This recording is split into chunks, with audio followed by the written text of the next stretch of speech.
Hello student, मैं Tara Bharti. Welcome to Tara Bharti class. और आज के डेट में हम स्टार्ट करेंगे इंग्लिश ट्रांसलेशन के क्लास को, जिसको लेकर मैंने पहले भी क्लास ले रखी है और उसमें मैंने आपको बताया है कि हम किस प्रकार से इज, एम और आर का प्रयोग करते हैं और उससे संबंधित किस तरह से हम सेंटेंसेस को फॉर्मेट में लाते हैं या उसको ट्रांसलेट करते हैं।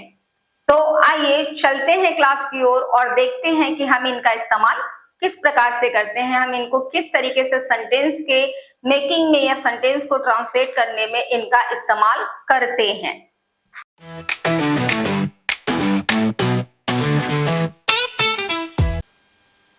आज हम ट्रांसलेशन में जो सीखना चाहते हैं वो है यूज ऑफ वाज एंड वर। पहले तो आप इस चीज की बारीकी को समझ लीजिए कि वाज और वर का प्रयोग हमेशा पास्ट के लिए किया जाता है, यानी बीते हुए समय के लिए किया जाता है। मैंने आपको पीछे की क्लासेस में ये चीजें बताई थी कि ट्रांसलेशन जब हम करते हैं तो टेंस के ट्रांसलेशन के लिए मेन वर्ब का इस्तेमाल करना बहुत ज्यादा जरूरी होता है। लेकिन अगर हम सिर्फ और सिर्फ ट्रांसलेशन के रूल अप्लाइड कर रहे हैं तो इसके लिए कोई कंपल्सरी नहीं है कि आपके सेंटेंसेस में मेन वर्ब को होना आवश्यक है। ये क्लास पहली कक्षा से लेकर 12वीं कक्षा तक के लिए पूरी तरीके से यूजेबल और खास करके उन लोगों के लिए भी जो अंग्रेजी बोलना चाहते हैं, लिखना चाहते हैं या कन्वर्सेशन में रखना चाहते हैं। तो यहाँ पर एक चीज समझना है कि इसका प्रयोग हम पास्ट में करते हैं, पास्ट के लिए करते हैं। साथ ही इनकी मीनिंग को समझना बहुत जरूरी है कि इनका शाब्दिक अर्थ क्या होता है। तो इनकी मीनिंग है, आप वन बाय वन समझ लीजिए कि इनकी मीनिंग है, वाज का मतलब होता है था या थी, था या थी। वहीं पे वर का मतलब होता है थे। अगर हम बात यूजेस की करते हैं कि वाज का इस्तेमाल किस किस तरह के सब्जेक्ट के साथ किया जाता है या फिर वर का इस्तेमाल किस किस तरह के सब्जेक्ट के साथ किया जाता है, यहाँ पे मीनिंग के सापेक्ष वाज का मतलब होता है था या थी या फिर वर का मतलब होता है थे। तो हम वाज और वर के साथ किस तरह के सब्जेक्ट का इस्तेमाल करते हैं, इसे समझने के लिए सबसे पहले इनके शाब्दिक अर्थ को बहुत ही अच्छी तरीके से समझना जरूरी है। वाज का मतलब था या थी, जो कि एक वचन के कर्ता के साथ ही यूजेबल होता है। हमेशा ऐसे कर्ता के साथ ही इस्तेमाल किया जाता है जो सिर्फ और सिर्फ एक होने का बोध कराता है। अगर हम ऐसे सब्जेक्ट की बात करते हैं तो हम इसके यूजेस में क्या लिखते हैं, वाज का इस्तेमाल किया जाता है किसके किसके साथ, ही के साथ, शी, इट, नेम, दिस या दैट के साथ, दिस या फिर दैट के साथ, या फिर अगर हमें फिर भी चीजें को और ज्यादा एक्सप्लेन करना है तो हम यहां पर लिख सकते हैं सिंगुलर नंबर के साथ, सिंगुलर नंबर के साथ। अब बारी आती है वर्ग को लेकर। तो वर्ग को हम किसके साथ इस्तेमाल करते हैं, यहाँ पर आप जो है वो आई को भी इंक्लूड कीजिएगा क्योंकि आई के साथ भी वाज ही लगता है। अब अगर हम वर्ग की बात करते हैं तो you, we, they, those, this, या फिर किसके साथ और प्लूरल नंबर के साथ हम इसका प्रयोग करते हैं, यानी बहुवचन कर्ता के साथ प्लूरल नंबर के साथ हम इसका प्रयोग करते हैं। अब यहां पर आपको एक चीज समझना है कि जब हम इसको सेंटेंस मेकिंग में लेते हैं, यानी जब हम इसका सेंटेंस बनाते हैं तो हम इसको कैसे इस्तेमाल करते हैं। अब ये चीजें आप एक एग्जाम्पल के साथ समझिए, तब आपको क्लियरिटी आएगी ताकि आप इसके बारे में अच्छी तरीके से समझ जाओ और सेंटेंस को बना पाओ। मेरे पास एक वाक्य है, राम अच्छा लड़का था। कहने का मतलब राम एक अच्छा लड़का था। अब है या नहीं है ये एक कंफ्यूजन है। फिलहाल हम बात कर रहे हैं अच्छा था, इसकी पहचान यहाँ पे हो रही है कि था लगा है। अगर हमें वाज और वर का इस्तेमाल करना है तो सबसे पहले ये शब्द जो है वो इंडिकेट कर देता है कि हमें वाज और वर का में से ही किसी एक का इस्तेमाल करना है। अब कहाँ पे करना है, क्यों करना है, ये हमें रूल डिसाइड करेगा। तो रूल लिखते क्या है, सबसे पहले हम लिखते हैं सब्जेक्ट यानी कि कर्ता, उसके बाद हम यूज करते हैं helping verb as a like या तो वाज या तो वर।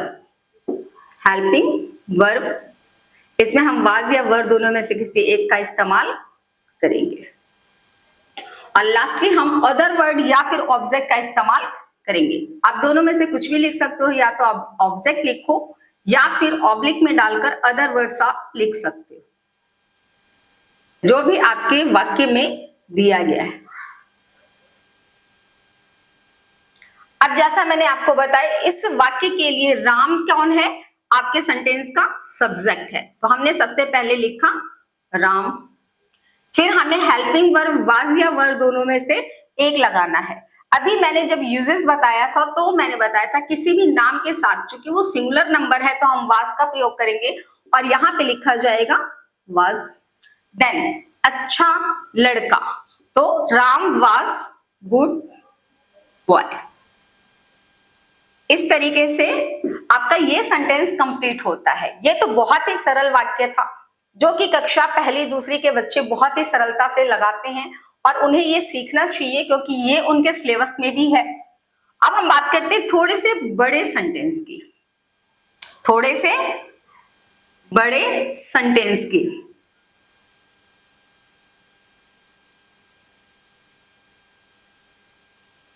जैसे हम एक सेंटेंस लेते हैं, पंडित जवाहरलाल नेहरू स्वतंत्र भारत के प्रथम प्रधानमंत्री थे। पंडित जवाहरलाल नेहरू स्वतंत्र भारत के प्रथम प्रधानमंत्री थे। मैं हिंदी लिख रही हूं, पंडित जवाहरलाल नेहरू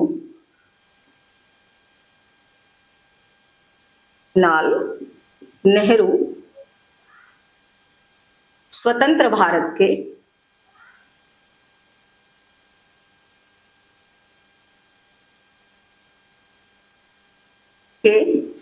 प्रथम प्रधानमंत्री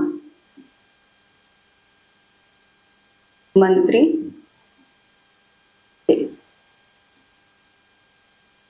आप जब भी ट्रांसलेशन की क्लास ले रहे हो ना, तो आपसे ये रिक्वेस्ट है कि आप एक कॉपी और पेन लेकर जरूर बैठिए, ताकि जब भी मैं कोई सेंटेंस लिख रही हूं तो आप उसको पहले ट्रांसलेट करके देखिए और बाद में मेरे इस क्लास के अंतर्गत ये देखिए कि उसको ट्रांसलेट करके क्या लिखा गया है। इससे आपकी एक्यूरेंसी बनी रहेगी, आपको अभ्यास करने का मौका मिलेगा, या फिर आप ट्रांसलेशन की किताबों से इस तरह के रूल पे बने हुए सेंटेंसों पर प्रैक्टिस कर सकते हो, ताकि आपको क्लैरिटी आए कि क्या आप इस तरीके के सेंटेंस बहुत ही इजीली बना पा रहे हो या फिर कन्वर्सेशन में ले पा रहे हो। और साथ ही अगर आपने इस चैनल को लाइक, सब्सक्राइब और शेयर नहीं किया है तो फटाफट कर लीजिए, क्योंकि ट्रांसलेशन की क्लासेस चलती रहेंगी, जिससे आपको कन्वर्सेशन करने के लिए सुविधा मिलेगी, आपको सहायता मिलेगी, ताकि आप स्पोकन की क्लासेस भी साथ साथ में चलाते रहो। आप इस चीज को समझ पाओ कि हम सेंटेंस को कैसे बनाते हैं, कैसे बोलते हैं या फिर उसको कन्वर्सेशन में लेते हैं। तो आइए हम फिर से एक बार अपने सेंटेंस पे आते हैं कि हम इसे इंग्लिश में कन्वर्ट कैसे करेंगे। तो पंडित जवाहरलाल नेहरू हमारे सेंटेंस का सब्जेक्ट है। वहीं पे बात अगर हम करते हैं तो थे, ये हमारा हो गया हेल्पिंग वर्ब। अब बाकी का जो हिस्सा बचा, यानी स्वतंत्र भारत के प्रधानमंत्री, इसको हम अदर वर्ड्स में अरेंज करेंगे सिस्टमैटिकली। तो हमने लिखा क्या, पंडित जवाहरलाल नेहरू, पंडित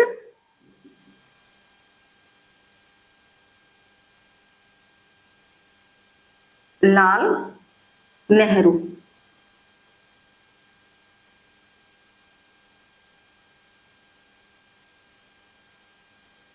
अब जैसा कि ये सिंगुलर नंबर है तो हम यहाँ पे वाज लगाएंगे, वाज।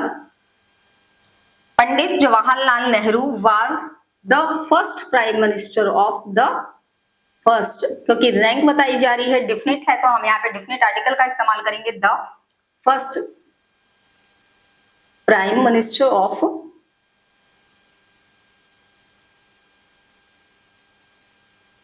कहां के थे, स्वतंत्र भारत के, तो ऑफ फ्री इंडिया। या तो आप फ्री इंडिया लिख सकते हो या फिर इंडिपेंडेंट इंडिया लिख सकते हो, फ्री या फिर इंडिपेंडेंट इंडिया।